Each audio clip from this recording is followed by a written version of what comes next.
Il était une fois, dans un village africain vibrant de couleurs et de traditions, une jeune fille nommée Nia. Elle était connue pour sa curiosité insatiable et son désir d'apprendre tout ce qui touchait à la culture de son peuple. Un jour, lors d'une célébration, elle remarqua une vieille femme assise à l'écart, tissant un motif complexe sur un tissu. Intriguée, Nia s'approcha et demanda à la femme de lui raconter l'histoire de ce motif. La vieille dame, nommée Mamata, sourit et accepta de partager son savoir.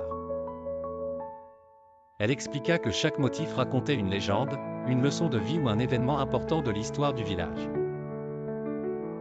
Mamata lui parla du motif du soleil, qui symbolisait la joie et l'espoir, et du motif des ancêtres, qui honorait ceux qui avaient vécu avant eux. Captivée, Nia demanda à apprendre à tisser. Chaque jour après l'école, elle se rendait chez Mamata, apprenant non seulement à tisser, mais aussi à comprendre les valeurs et les croyances de son peuple. Elle découvrit l'importance de la communauté, du respect des ancêtres et de la préservation de la culture. Au fil du temps, le village subit des changements.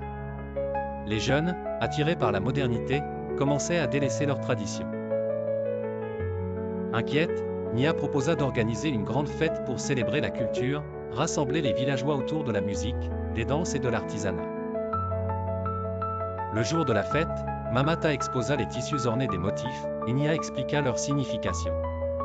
Les rituels anciens furent revisités, et chacun ressentit un renouveau d'appartenance. Les jeunes, émerveillés par la richesse de leur héritage, décidèrent de préserver ces traditions. Grâce à l'initiative de Nia et à la sagesse de Mamata, le village trouva un équilibre entre modernité et tradition. Nia devint la gardienne de la culture, transmettant aux futures générations l'amour de leur identité. Prouvant que les racines et les ailes peuvent coexister harmonieusement.